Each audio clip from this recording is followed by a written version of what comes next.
Today we're going to continue looking at marketing, and we're going to continue looking at the marketing mix, or the 4 P's: product, price, place, and promotion. But today we are going to stress a little bit more on pricing, because pricing, it has a lot of content attached to it. So we're going to make this video dedicated to pricing, and depends on how long it is, then we might look at something else. But for now, let's just jump right into pricing for marketing. All right, pricing, demand, supply, and market price. Now we have to list some ground rules here first before we move on to pricing, so we can understand it a little better. Now, the price of a product, or the market price, is the price that you see out there for whatever the product is. So if you see some a pound of potato for $5, that's the market price for potatoes.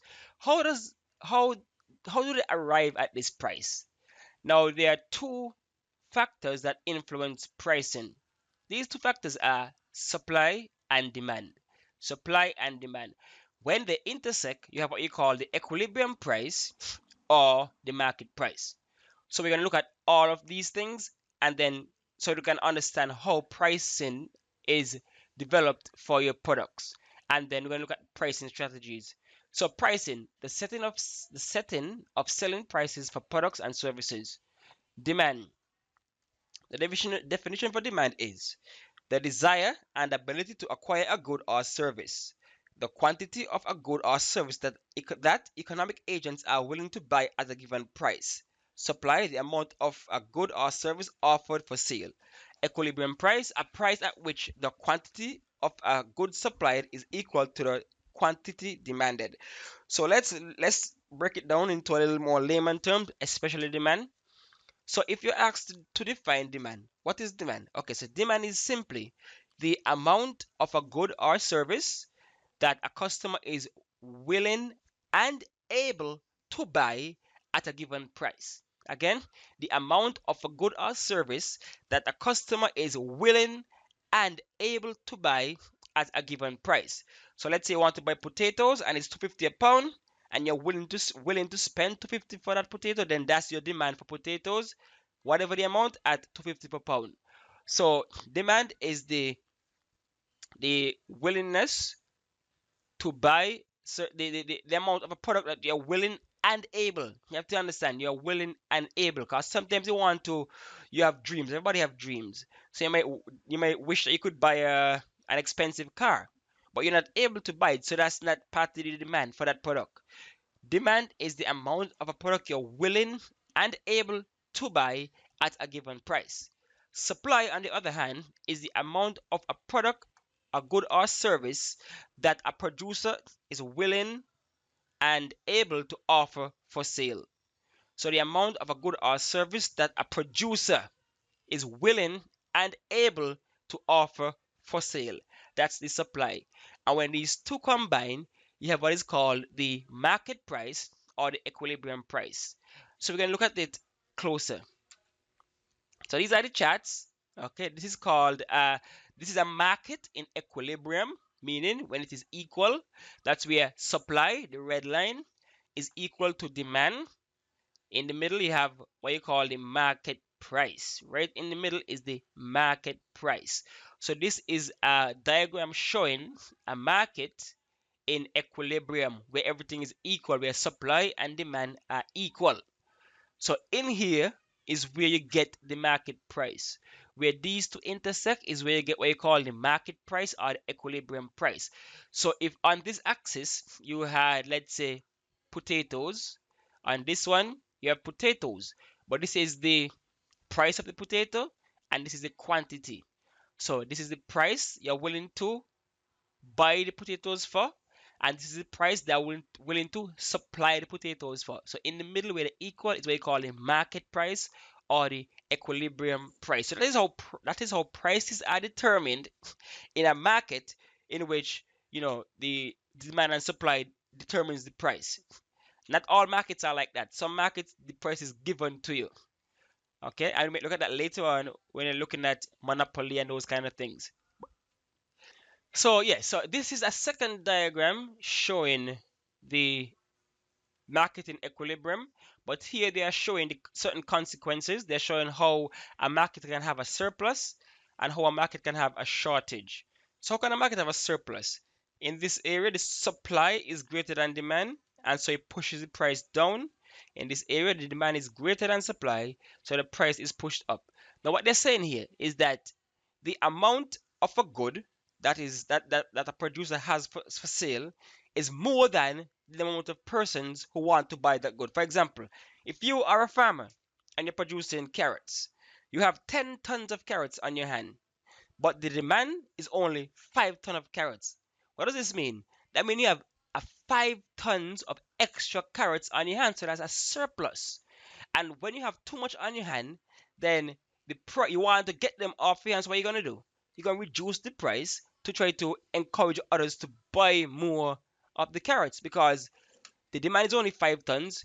You have 10 tons, so you have 5 tons extra. So you might want to lower the price. So that's why you push the price down. You want to lower the price, or else if they are not sold off, they're gonna spoil. So that's how we get a surplus. When the supply is greater than the demand, and this causes the price to go down. Okay, so again, a farmer has 10,000 tons of carrots on his hand, but the demand only 10,000 people, only 5,000 is needed for the market. So therefore, you have 5,000 in surplus. So the price is going to go down to try to get rid of that extra 5,000. And then you have the reverse here. In this, market demand is greater than supply, which means that the price is pushes up. So what they're saying is that, let's go back to the carrot example. What if the farmer has 5,000 carrots, 5,000 tons of carrots on his hand to sell, but the demand for carrots is 10,000 tons? What happens? Carrots becomes what we call scarce. And when things are scarce, the price tend to go up because you have more people wanting a product that's in shortage. So you might go to the market and somebody say, "But hey, I'm willing to give you an extra $5 if you give me, the extra pound, or I might give you extra 10 for the same amount." So all of a sudden, the price ratcheted going up because it's a scarce product, and now more and more people want to purchase that product, and so the price tend to rise for that product. So that's what happens in a shortage. When there's a shortage, the price tend to rise. And all of them are moving towards equilibrium. Eventually, you're going to get to a place where the demand, 5,000 tons, is equal to the supply, 5,000 tons. And that way you get the equilibrium price or your market price. So this is the next map showing surplus and shortage. All right, now what can affect supply? What can affect supply? Now, one of the best ways to look at this is from the perspective of somebody working in the agricultural sector, right? You're working in the agricultural sector, you're a farmer.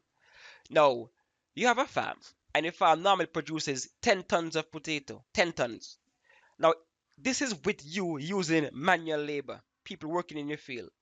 Now, if you go and get some new technology, some harvesters, some seeders, some new machines, tractors, all of a sudden you're going to cost less, not initially, but you're going to cost less over time, and it's going to also allow you to create produce more now. So you can produce now 15 or 20 tons of potato now because of the new technology.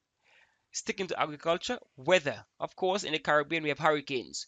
So if you planted your field and you have like let's say 5 acres of potato, hurricane come through, wipe out two. You just have 3 acres now. So right there, your supply was cut short by 2 acres. So the amount you have for sale has been reduced. So weather can affect supply. What else? Lower prices, lower input price can reduce the cost. So what does this mean? Let's look at farming again. Some of the inputs for farming are things like fertilizer, diesel for the tractor, seeds. Now, what if the cost of seeds go down and the cost of fertilizer go down? So all of a sudden now, you can buy more seeds and plant more seeds with the same amount of money because the price gone down. So that would now increase your supply because maybe the money you had could only afford to, plant out 5 acres. But if the price of fertilizer go down, diesel go down, seeds go down, now you can plant out 8 acres. So one time the supply gone up. The supply of products gone up. Okay, so what happens when supply increases? So you're in a market and the amount of stuff in the market, so some more things are flooding the market now. What happens? Now this is commonsensical. If more things in the market, what gonna happen to the price? The price can fall because he got so much more things, but he doesn't have enough people to buy that. So all of a sudden, let's look at the farmer again. No farmer wants to have their stuff spoil. So if the market is full of potatoes or carrots, all of a sudden the price would fall because you want to get rid of the product. It's better than to go home empty-handed, right? So if the supply increases, the equilibrium price is going to fall because you have a lot more on the market now. So the price is going to fall. It's not competitive anymore. So you want to try to compete on price. You reduce the price falls, right? More goods are sold at a lower price because the supply gone up. What about demand now? Demand may increase, for example, if consumer incomes are higher, a product comes into fashion, and the price of substitutes increase. What does this mean? What does this mean? Well, what this means is that consumer income, if you were working for a set income before, and then your boss come and say, okay, I'll give you a raise. All of a sudden now, instead of going to the movies once a week, you can go twice a week. So your demand for movies actually would increase. Instead of buying, let's say, one pair of shoes, you can buy two because you have more money now. So therefore, your demand for shoes go up. Same way, if your money decrease, then your demand would fall. But we're looking at an increase right now. So if the consumer income goes up and it goes higher, all of a sudden, more money, more problems, more money, more things to find to buy with your money. Okay, so as your income go up, your demand for other things increase. More food, more cars, more houses. Your demand just for things go up because you have more money. A product comes into fashion. So let's say you're into fashion, style and fashion, and the latest style of jeans comes into fashion. What gonna happen? Your demand for the old style of jeans go down, and your demand for the new latest thing go up. So I think right now and so you have like the skinny and the slim and the tattered and the ripped jeans in style. So the demand for that has increased because that's a new fashion trend. When they go out of style, the demand for that would go down. If the price of substitute increases, then the demand for the cheaper one would go up. We look at this example earlier. We look at butter and margarine. Now, if you are cooking and let's say the price of butter is 5 and the price of margarine is 5. Now, what if the price of margarine goes up but butter remains the same? Your demand for butter would increase because it's cheaper now, and your demand for margarine would fall because it's more expensive. Substitute. What happens when demand goes up? Equilibrium prices rise and more goods are sold at a higher price. Why would equilibrium price rise? Because as demand increases, that means that there are more people wanting a certain product that has a smaller supply. So more and more people want this product. So of course, me as a supplier, I would keep my price because more people want it. I gonna keep my price as high as possible before they start rejecting it. So the price would go up because if a product is scarce, then the demand for that product would increase and thus the price would increase. So equilibrium price would rise if demand increases because more and more people want this product and it's in high demand. Of course, I'm gonna keep up the price because as a supplier, my main aim is to maximize profits. So the price would go up if the demand increases, and so therefore the cost of the goods would be sold at a higher price. Okay, so that's how prices are determined. Prices are determined where supply and demand meet in the middle, the intersection. You have equilibrium price or market price. We don't have to go too in depth with supply and demand because after all, it is not economics. Okay, so let's now look at pricing strategies. Okay, pricing strategies. Very interesting one. So you have what you call cost plus pricing. You have price skimming. You have promotional pricing. You have predatory pricing. You have differential pricing. You have branding, and you have dumping. So let's look at each of them one at a time. Okay, let's look at them one at a time. Cost plus pricing. What does this mean? Now, cost plus, as the name suggests, is the cost of producing that product plus whatever profit you want to make. Okay, so for example, if it costs you $10 to produce a product, you're gonna say, okay, it costs $10.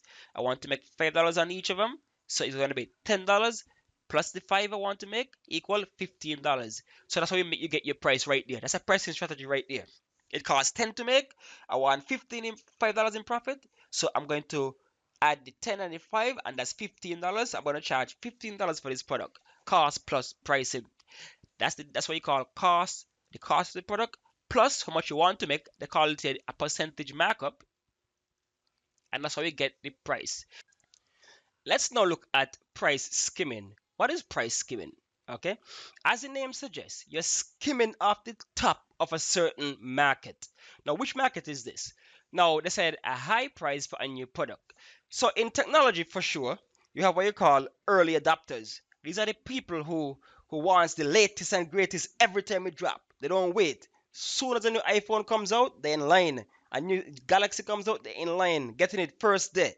Okay, so this is who marketers target for price skimming. What you do when there's a new product, when a new product drops, they charge a high price initially. So as the product comes out, they charge a very high price for that product.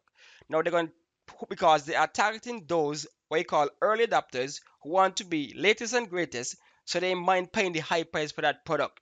Okay, so like I said again, iPhones, Samsung Galaxy S, whatever up to 10.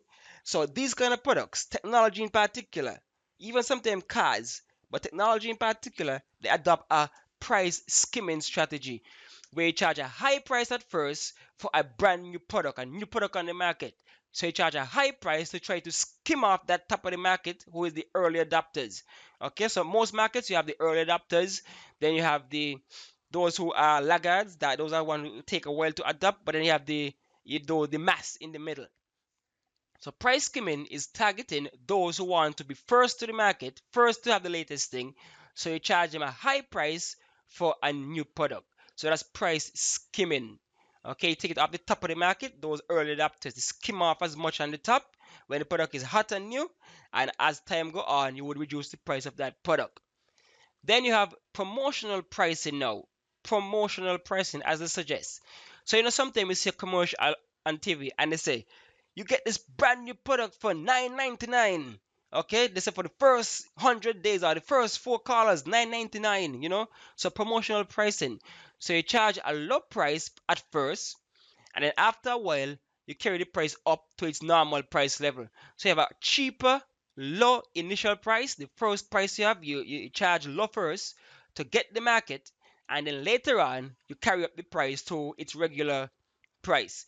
Okay, so like I say, you see something grand opening when a store just open, a product just launched. You charge a low price, a low initial price to attract business. People come in. Okay, this is only what $9.99. I gone for this. I get that. But then a couple months down the line, they charge the normal price. $15, $20, whatever it might be. And so that is what promotional pricing is. You have an initial new price, a low price at first, and then after you attract business later on, you carry up the price. Then you have what is called predatory pricing. Now this can be illegal in some places, to drive competitors out of market. Sometimes you have big businesses, some big business out there, and they see a small man trying to come through to muscle in on the turf. So what the big business does, they undercut the small man price. So they charge way less than the small man because the small man can't afford to go lower. So that's what we call predatory pricing. You attack the small man price, you charge lower because you as a big business are willing to accept losses because you have other products to keep you afloat. So you're willing to accept losses because your bank got enough money to sustain you for a long time. So you accept these losses until the small man who's trying to compete with you can't do it no more and leaves the market, and then you carry the price back up to the regular price. So predatory pricing, is where a big business tend to undercut a smaller business or competitor. Could be both big businesses, but you undercut a competitor to try and drive them out of that market. All right. So you might see people like, for example, you have certain companies like, let me see a company, Samsung. Well, Samsung competes on all levels, but they try to price certain products in a certain range, like budget pricing, mid-range phones. So you want to capture that that market right there, right? Okay. So yeah, so predatory pricing is where a big company or a company tries to use pricing to drive the competitors out of business by undercutting them, by selling lower for a price lower than they are selling their products for. Okay. Differential pricing now. What is differential pricing? Now what this is where you charge a different price for different sections of the market, different segments of the market. For example, you might go to a movie. You would have prices for adults, you have prices for children. Those are two different segments of a market. You have the adults, you have the children. So you're going to charge a price for adults entry, a price for children entry, although it is the same product. You might also charge a senior citizen price for the older folks. So right there you have three different segments of the market, the old folks, the adults, and the children, and you charge prices accordingly for that different segment of the market. So that's what we call a differential pricing, where you price for each segment of the market. Children is one price, adults another price, senior citizens another price for the same product, like a movie or a movies or something like that. Okay, so that's what we call differential pricing, where you charge different prices for different segments of the market for the same product. Then you have branding. Now, this now the best example of this right here is of course Apple. Now, Apple products don't do anything special. Apple products are not really way better than Microsoft or Samsung products, because S10 can compete with an iPhone 10. I mean, come on, they can. But because the Apple name, the Apple brand is associated with high-end stuff, premium brand, a premium name, Apple can afford to charge you 1,000 US dollars for an iPhone, because you expect that it's an Apple brand. You want to be a part of the Apple ecosystem. So you go and you buy your expensive Apple product because it's a status symbol. You're rich, you're flossing your nice Apple phone. So the brand can determine the price. You have Jordans out there. There are pure Jordans. I mean, they got sneakers out there that can compete as well as Jordan. Look good like Jordans, but can perform as well as Jordans, but they are not Jordans. They're not Michael Jordan brand. So Jordans can now charge a premium for their shoes because everybody wants to be in J's. Everybody wants the Jordan shoes. So that's what branding. You charge based on the brand. Higher price for a premium brand. So the premium brand are those that you consider to be high end, top notch, top of top brands. So you charge based on the brand. Okay, you got some brand you never hear about the brand, and they want to charge high price. Be like, no, I don't know this brand. I ain't paying this much money for this brand, because you don't know the brand. It's a unknown. Okay. Then you have dumping, pricing below cost in export market. Now they say that China does this a lot.